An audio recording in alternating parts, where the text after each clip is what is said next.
एक खबर ये कि हर थोड़े दिनों पर आती रहती है, जब जो मन करता है वो कहता है।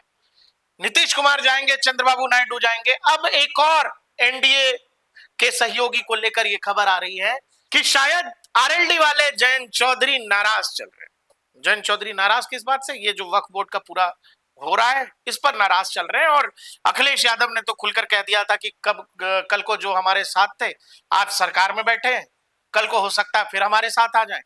और एक प्रचार लगातार इंटरनेट पर और मीडिया के माध्यम से हो रहा है कि भाई आरएलडी में जबरदस्त असंतोष है और कभी भी जयंत बड़ा फैसला कर सकते हैं, मतलब एनडीए का साथ छोड़ सकते हैं। इस सब तरह की कहानी आपको हर 10-5 दिन में, 20 दिन में, 25 दिन में सुनाई देती है। नाम बदल जाते हैं, जैसे आजकल नाम जयंत का है, कभी नीतीश कुमार, कभी चंद्रबाबू नायडू, कभी एकनाथ शिंदे, नाम बदलते रहते हैं, खबर वही रहती है। लेकिन समस्या यह है कि कोई कहीं जा नहीं रहा है।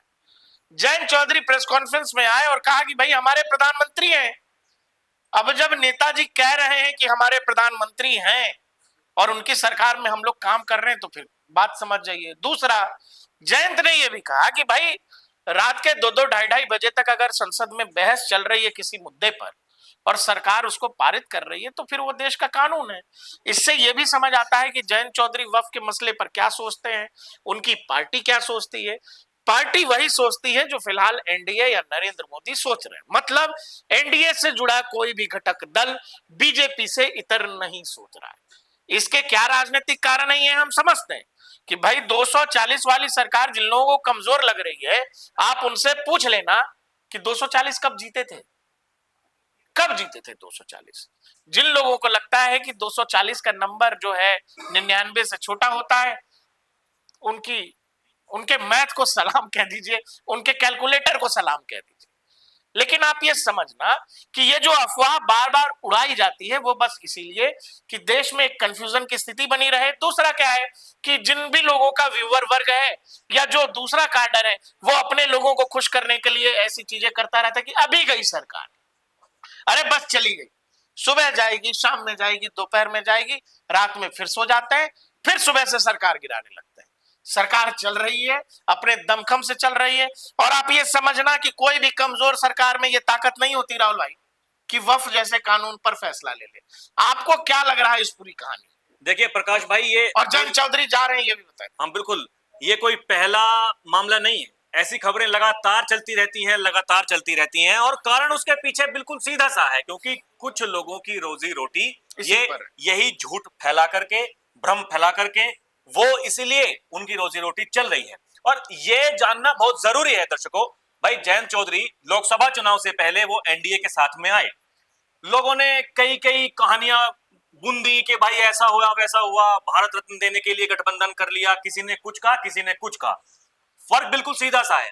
जयंत चौधरी अपने भाषणों में, अपनी सभाओं में कई बार डंके की चोट पर यह कह चुके हैं कि मैं जो ये तथाकथित इंडी गठबंधन है इनकी बैठकों में शामिल हुआ हूं, किस तरीके से वो बातचीत करते हैं मैंने उनको सुना है।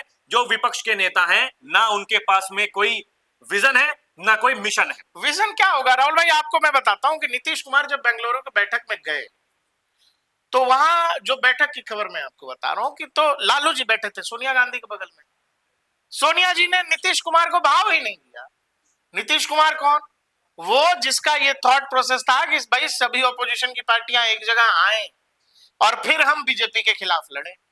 जिस आदमी का ये थॉट था, जिसका ये विजन था, आप उसको टोक ही नहीं रहे। आपको लग रहा है अरे तो सेकेंडरी नेता, इससे क्या बात करो। लालू यादव असल नेता है। लालू यादव और नीतीश कुमार एक ही स्कूल के पढ़े लिखे लोग, रामविलास पासवान।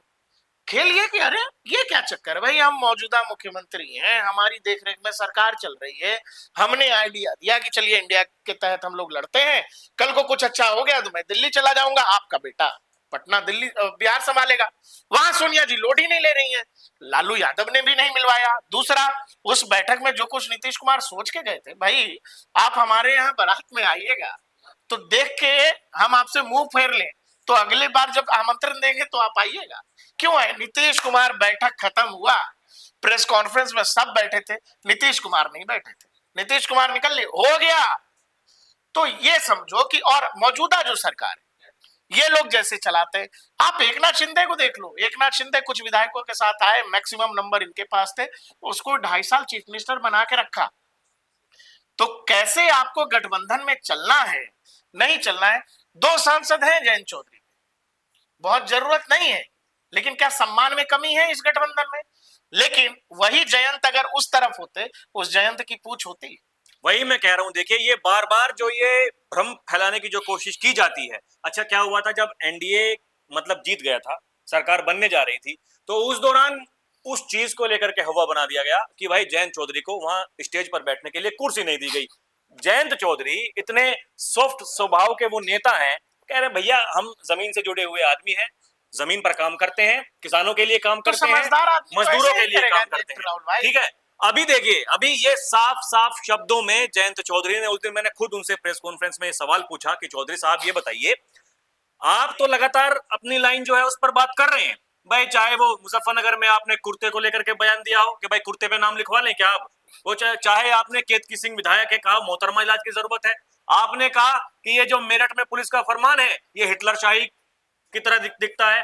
तो ये कौन लोग हैं जो लगातार ये भ्रम फैला रहे हैं? वो कह रहे हैं कि भाई ये राजनीति है, राजनीति चलती रहेगी और हम इसको फेस करने के लिए बिल्कुल तैयार हैं। मैं जो हमारे माइनॉरिटी के जो नेता हैं उनसे मैं लगातार संपर्क में हूं।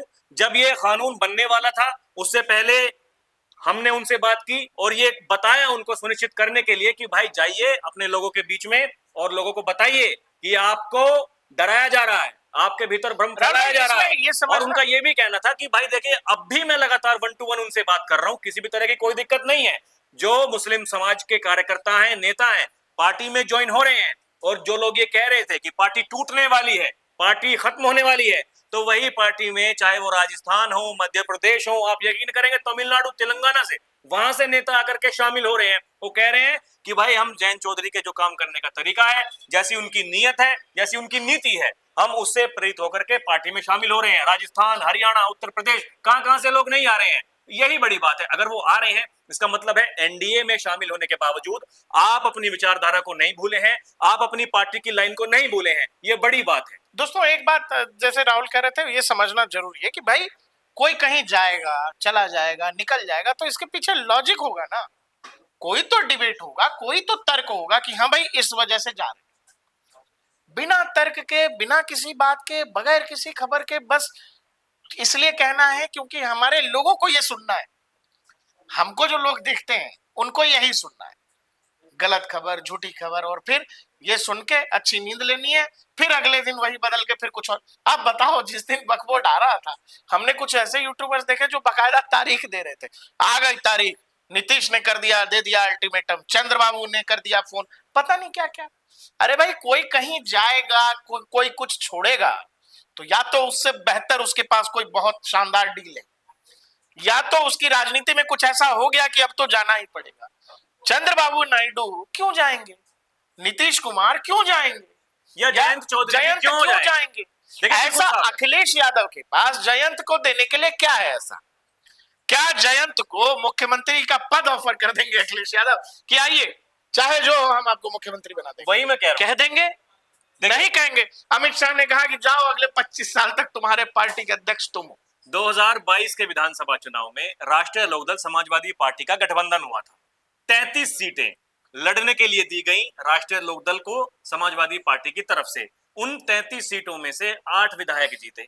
अब आप बताइए, अगर समाजवादी पार्टी का इतना बड़ा आधार होता, इतना प्रभाव होता, तो भाई आप 33 में से मेरे हिसाब से कम आपको 20 सीट तो जीतनी चाहिए थी, है कि नहीं? अभी आप पश्चिमी उत्तर प्रदेश में देख लीजिए, पश्चिमी उत्तर प्रदेश में आपको 2 मिला, आपने दोनों जीती। आपको 2 सीटें मिली, आपने दोनों जीती। उत्तर प्रदेश के उपचुनाव में, विधानसभा के उपचुनाव में आपको 1 सीट मिली, आपने 1 जीती। आप 2 सीट मांग रहे थे। मैं गारंटीड कह रहा हूं, अगर खैर विधानसभा मिल गई होती लोकदल को, लोकदल वो सीट जीतती। इससे पता पड़ता है कि भाई कौन सी पार्टी के साथ में गठबंधन करके आपको फायदा हो रहा है। 2009 में 5 सीटें मिली थी लोकदल को, 5 सांसद बने थे। 2014, 2019 अजीत सिंह जी जो जयंत चौधरी के पिताजी थे और खुद जयंत चौधरी 2014-2019 में अपनी सीटें हार गए। उसके बाद में आप देखें अपनी 2024 सीटें हारे भाई। अपनी सीटें हार गए। संजीव बालियान से हमने हारता देखा जी, चौधरी जी को हारता देखा। तो मैं वही बात कह रहा हूं कि ये बात तो आपको समझनी पड़ेगी। ये नेताओं को भली भांति पता है कि भाई मूड क्या है, लोग क्या चाह क्या रहे हैं। भाई आप ये बताओ ना कि कोई पॉलिटिकल पार्टी 240 पे बैठी है तो देश के अधिकतर लोगों को क्या लग रहा है? कोई पार्टी 99 पे है तो रिजेक्टेड है भाई। अब जिनको 99 240 से बड़ा लग रहा है उनकी समझ को सलाम है। आपको लगता है, आप उनसे पूछो ना, आप उनसे पूछो कि 240 आप कब जीते थे? याद है? आपने सरकार 145 वाली भी चलाई है, आपने सरकार 206 वाली भी चलाई। और जिन लोगों ने 145 और 206 वाली सरकार चलाई है वो कहते हैं मोदी जी हार गए, नरेंद्र मोदी की ये हार है, 240 पे अटक गए। क्यों? क्योंकि बोला था 400 पार। अरे भाई ऐसे थोड़ी होता है। जनता का जनादेश जो नंबर्स है वही नंबर्स है। अब इतिहास ये बताता है कि कांग्रेस याद नहीं 240 कब जीती थी पिछले 20 साल में। बावजूद इसके ये नैरेटिव, और अगले 5 साल तक ये चलता रहेगा राहुल भाई, कि नीतीश जाएंगे, कभी चंद्रबाबू जाएंगे, कभी फलाने जी जाएंगे, ढिमकाने जाएंगे। ये किया इसीलिए जाता है कि जो काडर है, काडर निराश ना हो, जो कोर वोटर है उन पॉलिटिकल पार्टीज का वो निराश ना हो। उसको एक होप देने के लिए आप रोज कहते हैं कि अभी गया, देखो अभी जाएगा, अभी चला गया। अब किसी भी दिन का अगर कोई गया तो बोलेंगे कि अरे देखो हम कह रहे थे गया। लेकिन देखिए ये होने वाला है नहीं। ये मुंगेरी लाल के हसीन सपने हैं जिनको बार बार ये सपने आते हैं कि भाई हमारी सत्ता आने वाली है। जिनको ये भी लगता है, हम एक और बात कहते थे, जिनको ये भी लगता है कि चलो कोई चला जाएगा, हम आपको ये बता देते हैं कि आपको अंदाजा नहीं है कौन कौन आ जाएगा। ये भी देखिए अभी लेटेस्ट में देखिए आप AIADM के आ गई चुनाव से ठीक पहले। अरे भाई सभा चुनाव में गठबंधन नहीं हुआ। बहुत बड़े चाणक्य हैं शरद पवार, पार्टी नहीं है अपनी, सिंबल चला गया। बहुत बड़े नेता उद्धव ठाकरे, पार्टी नहीं है, कोई और लेके चला गया सिंबल सहित। तो जिन लोगों को लगता है कि मौजूदा मोदी शाह की जोड़ी अटल आडवाणी युग के टाइप की नहीं है, अटल आडवाणी युग के टाइप की, कोई जाएगा तो कोई नया आ जाएगा। आपको लगता है कि आप किसी पॉलिटिकल पार्टी में तोड़फोड़ कर सकने की ताकत रख सकते हैं, तो आप यकीन करें कि विपक्ष की पार्टियों में भी तोड़फोड़ कर सकने की ताकत हमने देखी है। इसीलिए आपको यह समझना पड़ेगा कि यह सरकार अगले 5 साल तक कहीं नहीं जा रही है ऐसी खबरों के बावजूद। और इसी सरकार में शामिल रहेंगे राष्ट्रीय लोकदल के मुखिया जयंत चौधरी, वो केंद्र में मंत्री हैं। 2027 का विधानसभा में नई कोठी मिल गई है 25 तुगलक रोड पर। 12 तुगलक रोड पहले चरण सिंह जी रहा करते थे, उससे लेकर के अजीत सिंह जी के समय तक वो कोठी रही। आप देखिए इसी सरकार ने कोठी छीनी थी, इसी सरकार ने नई कोठी दे दी है 25 तुगलक रोड पर कि भाई साहब कोई बात नहीं, सहयोग आपका चाहिए, आपका सहयोग है, आपको सपोर्ट भी फुल मिलेगा, कोई दिक्कत उसमें किंतु परंतु है नहीं। जयंत चौधरी जो भरी सभा में ये कई बार वो कह चुके हैं कि देखिए मैंने कंपैरिजन करके देखा है, हमने विपक्ष की राजनीति भी की है, आज हम सत्ता पक्ष की राजनीति कर रहे हैं, उसके पीछे एक तर्क है। उनका ऐसा कहना है कि विपक्ष में जब आदमी रहता है तो उनको कुछ पता होता नहीं, हमें केवल एक ही चीज दिखाई देती है, सरकार बहुत खराब काम कर रही है, लेकिन अब मैं मंत्री हूं, मैं उस कार्य का मूल्यांकन मैं कर रहा हूं। मूल्यांकन करने के बाद में जो मुझे लग रहा है कि भाई सरकार ने क्या कुछ नहीं किया, जो कौशल मंत्रालय है उसके मंत्री हैं, मंत्री बनने के बाद में उन्हें पता चला कि भाई क्या कुछ काम नहीं हो रहा है। अभी मंत्री बनने के बाद में जो उनका क्षेत्र है पश्चिमी उत्तर प्रदेश का, बिजनौर में उन्होंने कौशल मेला करवाया, यहीं छपरौली में देख लीजिए, शामली में देख लीजिए और बड़ौत बागपत में देख लीजिए, क्या कुछ वो नहीं करवा रहे हैं। जो सेना में भर्ती होने वाले, पुलिस में भर्ती होने वाले जो लोग हैं उनको ट्रेनिंग देने के लिए क्या कुछ वो नहीं कर रहे हैं। इससे पता पड़ता है कि भाई नेता का काम करने का तरीका कैसा है। राजनीति में एक चीज बड़ी महत्वपूर्ण है, वो है सत्ता। समझिएगा जो मैं कह रहा हूं, राजनीति में सबसे महत्वपूर्ण है सत्ता। आपके पास सत्ता नहीं है तो आपके विचार, आपके नियम कायदे, आपके जो कुछ भी आप करना चाहते हैं समाज के लिए, देश के लिए, उन सब का कोई मतलब नहीं है। तो जब तक आप सत्ता में नहीं है ये सब कोरा बकवास है। अब आप ये समझिए, जब कोई पॉलिटिकल पार्टी या कोई नेता 10 साल से ऑलरेडी अपोजिशन में बैठा है, वो और क्रांति करने के चक्कर में 5 साल और बैठ जाए, 15 साल किसी भी छोटी पॉलिटिकल पार्टी का कार्यकर्ता खत्म हो जाता है, लड़ने की ताकत फिर रहती नहीं है। फिर अगले चुनाव में आप क्या कह के उठाओगे उसको? 15 साल से भूखा है वो, और वो ये देख रहा है कि सामने वाली पार्टी आज भी नहीं हार रही है। आप कांग्रेस को देख लो, कांग्रेस बेस्ट पोजीशन में थी, 99 है। मैं जहां से देख रहा हूं वहां से अब अगले चुनाव में 99 से आगे जाती नहीं दिखती है मुझे। और अखिलेश यादव अगर आप देखो, और मान लो कि 2027 में जो अखिलेश चाह रहे हैं वो नहीं हुआ नहीं, तो ये 27 टेन्योर कितना बढ़ जाएगा राहुल? 27 में तो क्या होगा उसका तो एक नमूना हमने देख लिया विधानसभा के उपचुनाव में।